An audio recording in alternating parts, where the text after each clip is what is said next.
صدیقین جو ہوتے ہیں وہ خلوت پسند ہوتے ہیں، یہ جلوت پسند ہوتے ہیں، ایکسٹروورٹس۔ محفل میں یہ خوش رہیں گے، اکیلا پن ان کو بہت بھاری گزرتا ہے۔ یہ لوگ چونکہ غور و فکر کے عادی نہیں ہوتے، اور کچھ اپنے معاشرے کے تعصبات کا ان کے اوپر غلبہ ہوتا ہے، انہیں نبی کی دعوت کو سمجھنے میں دیر لگتی۔ اب اس کی سب سے بڑی مثال دے رہا ہوں، حضرت حمزہ انتہائی محبت کرتے ہیں حضور، چچا بھتیجے کا رشتہ بھی ہے، خالہ زاد بھائی بھی ہے، دودھ شریک بھائی بھی ہے، ساتھ کے کھیلے ہم جولی بھی ہیں۔ 6 سال بیت گئے، سوچا ہی نہیں بھتیجا کیا کہہ رہا ہے، سوچا ہی نہیں۔ اپنی تیر کمان لی نکل گئے، شکار کر رہے، وہیں پہ بھون بھون کے کھا رہے، یہ ان کی ہابی تھی۔ جیسے حضرت اسماعیل کا نقشہ آتا ہے علیہ الصلوۃ والسلام، حضرت حمزہ کا بھی سیرت و کردار کے اعتبار سے وہی نقشہ۔ 6 سال لگ گئے، سوچا ہی نہیں، اور سوچا بھی ہے تو کس طور سے، جذباتی طور پر برسٹ ہوئے۔ ایک روز شکار سے واپس آیا، ابھی گھر میں داخل نہیں ہوئے تھے کہ صوبیہ وہ لوڑی جس نے دونوں کو دودھ پلایا تھا، حضور کو بھی اور ان کو بھی، اور انہوں نے کہا کہ حمزہ آج تو ابو جہل نے تمہارے بھتیجے کے ساتھ بہت برا سلوک ہے۔ گھر میں داخل نہیں ہوئے، سیدھے گئے جہاں وہ اپنا پرا جمائے بیٹھا تھا، اس کے سر پر جا کر کمان ماری، سر پھٹ گیا۔ کہا تم نے یہ کیا ہے؟ اچھا تم اس کے خلاف ہو، چلو میں اس پر ایمان لاتا ہوں، آؤ میدان۔ جذباتی انداز، یہ غور و فکر کا معاملہ جذباتی۔ یہی معاملہ حضرت عمر کا ہے، تلوار لے کر نکلے ہیں، ننگی تلوار، آج تو گردن اڑا کے آؤں گا محمد کی صلی اللہ علیہ وسلم۔ یہ کل کل کل کل ہر گھر میں لڑائی ہے، اولاد ماں باپ سے جدا ہو گئی، بھائی بھائی سے کٹ گیا، بہن بھائی سے جدا ہو گیا، شوہر بیوی سے، بیوی شوہر سے جدا ہو گئی۔ یہ محمد نے کیا ہمارے معاشرے کے ساتھ کیا صلی اللہ علیہ وسلم، وفداہ آباؤنا و امہاتنا۔ لہذا آج تو قصہ پاک کر کے آؤں۔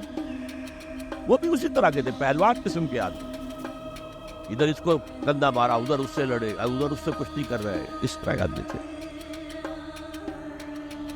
اب حضرت حذیفہ درمیان میں مل گئے، کہاں جا رہے ہیں عمر؟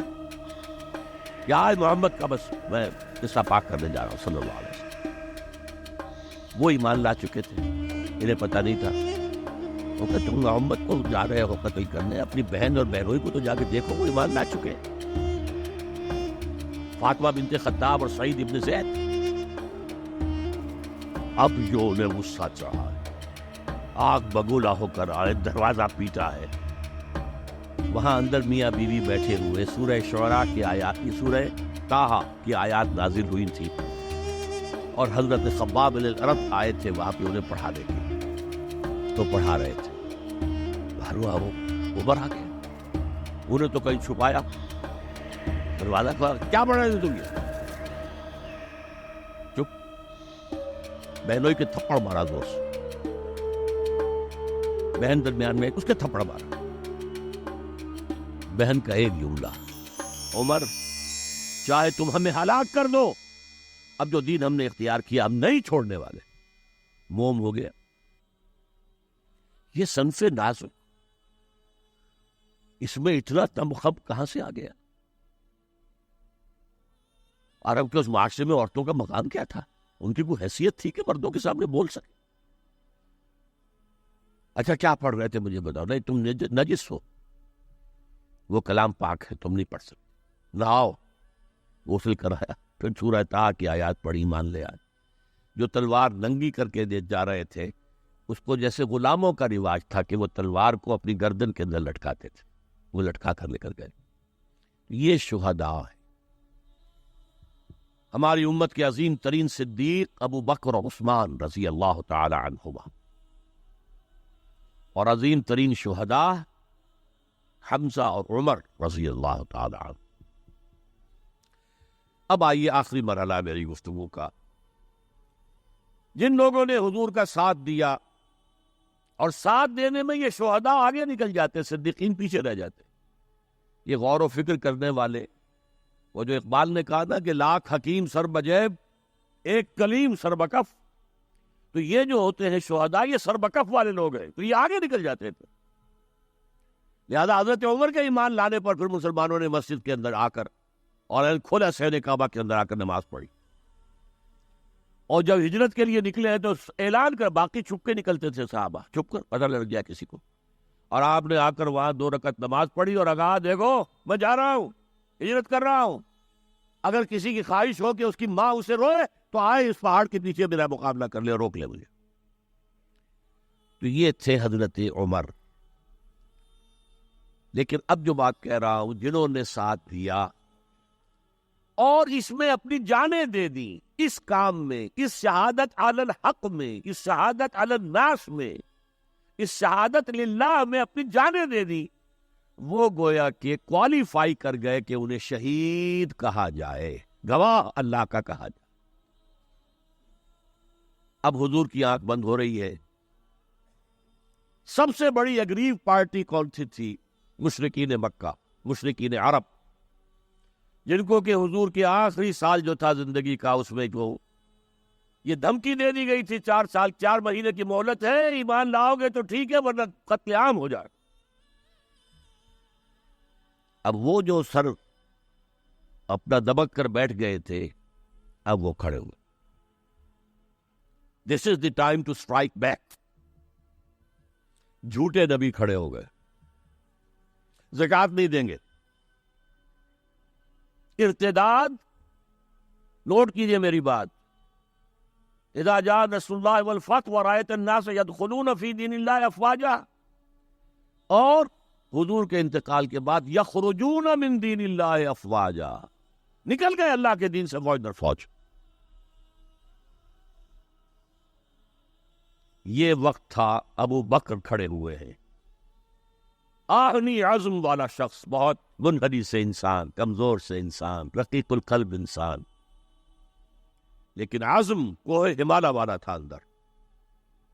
جنگیں کی ہے.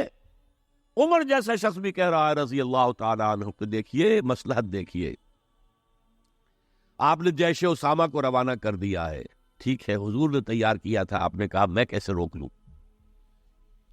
آپ نے نئے نبوت کے جو ماننے والے ان کے خلاف جہاد شروع کر دیا ہے، وہ بھی ٹھیک ہے، وہ مرتد ہیں، کرنا ہوگا، لیکن ان زکوٰۃ والوں سے آپ نرمی برتیں. انہوں نے کوئی کفر نہیں کیا ہے، نماز کا انکار نہیں کیا، زکوٰۃ کا بھی انکار نہیں کیا ہے. وہ کہتے ہیں تمہیں نہیں دیں گے، اب اپنے طور پر اپنی زکوٰۃ جمع کریں گے، اپنے غریبوں میں تقسیم کر دیں گے. حضرت ابوبکر نے فرمایا کہ خدا کی قسم اگر حضور کے زمانے میں یہ اونٹ جب دیتے تھے زکوٰۃ کے، اور اس کے ساتھ اونٹ کا گھٹنا باندھنے والی رسی بھی دیتے تھے، اور آپ کہیں کہ اونٹ لے جاؤ رسی نہیں دیں گے، تب بھی میں جنگ کروں.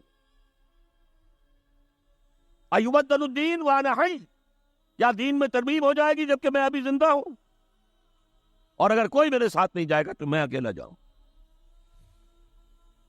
بہرحال یہ جو پہلی کاؤنٹر ریولوشنری موومنٹ تھی، اسے حضرت ابو بکر کی فضیلت، ان کا جو یوں سمجھیے کہ وہ پوری بات جو ایک دفعہ پھیل منتشر ہو گئی، حجاز کے چند شہروں تک اسلام رہ گیا تھا، پورا عرب باغی مرتد، کنسولیڈیٹ کر کے حضرت عمر کے حوالے کر. حضرت عمر کے زمانے میں اب جو جہاد ہوا ہے، قتال ہوا ہے، اس میں سب سے زیادہ ایگریوڈ کون تھے؟ ایرانینز. 2 سپر پاورز تھی، رومن،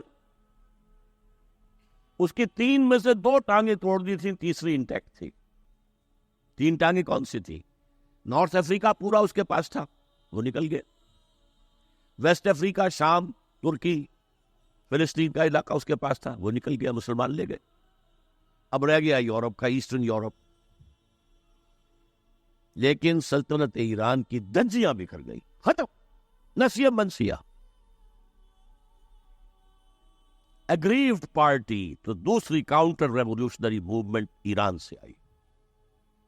ایرانی نیشنلزم، ایرانوں میں بڑا غرور تھا. آپ نے وہ تو فردوسی مسلمان تک کہہ گیا ہے، شیر شتر خوردنو سوس مار عرب را بجائے آیت بکار کہ تختے کیا نہ کند آرزو تکو برتو ہے چرخ گردہ تک. وہ یہ عرب، یہ اجت، یہ سوسمار گو کا گوشت کھانے والے اور اونٹ کا دودھ پینے والے، آج ان کی یہ مجال ہو گئی ہے کہ تخت کیانی، یہ امپائر ایرانین آج اس تخت کی آرزو کر رہے ہیں. تفو برتو ہے چرخ طرفا گردہ تفو، اڑ گئے، پرسچے اڑ گئے. اس نے حضور کا نام مبارک چاک کیا تھا، سلطنت چاک ہو گئے. اب یہ جو ان کے اندر تھا پرائڈ آف نیشنلزم، اس نے حضرت عمر کو شہید کیا. ابو لولو فیروز ایک مجوسی ایرانی اور ایک ایرانی جنرل ہرمزان، ان کی سازش. یہ ہرمزان کتنا چالاک تھا ذرا نوٹ کیجئے. اس کے خلاف بہت سے مقدمات تھے، اور جب پکڑا گیا تو اس کا قتل ہونا تھا. قتل کے لیے لے آیا گیا حضرت عمر کی عدالت میں سامنے. ہیلا کیا اس نے کہا مجھے ذرا پانی پلا دو. تو ٹھیک ہے، واؤ بھائی پانی، کٹورا ہاتھ میں لے کر، پہلے مجھے یہ ضمانت دو کہ جب تک میں یہ پانی نہ پی لوں مجھے قتل نہیں کرو گے. ہاں ہاں ہاں تم پی لو پانی، ہم نہیں قتل کریں گے، پانی پی لو. کٹورا پھینک دیا، کرو قتل مجھے اب. جب تک میں یہ پانی نہیں پی لوں تو مجھے قتل نہیں کرو. کہاں سے لاؤ گے وہ پانی؟ اب چھوٹ گئے. لیکن پھر جو سازش کی ہے ابو لولو کے ذریعے سے، ابو لولو غلام تھے کسی صحابی کے، انہوں نے مکاتبت کی ہوئی تھی کہ اتنا اگر تم پے کرتے رہو گے تو اتنے عرصے میں تمہیں میں آزاد کر دوں گا. آ کے حضرت عمر سے شکایت کی کہ بہت زیادہ مجھ پر رقم ڈالی ہوئی ہے انہوں نے. حضرت عمر نے پوچھا تم کام کیا کیا جانتے ہو؟ بھائی یہ بھی جانتا ہوں، یہ بھی جانتا ہوں، یہ بھی جانتا ہوں، یہ بھی جانتا ہوں. فرمایا پھر یہ زیادہ نہیں ہے. اور دیکھو اس نے کہا تھا میں چکی بھی بناتا ہوں، ایک چکی میرے لیے بھی بنانا. کہا ہاں آپ کے لیے تو میں وہ چکی بناؤں گا جو رہتی دنیا تک یاد رہے گی. وہ شخص جس نے قتل کیا حضرت عمر.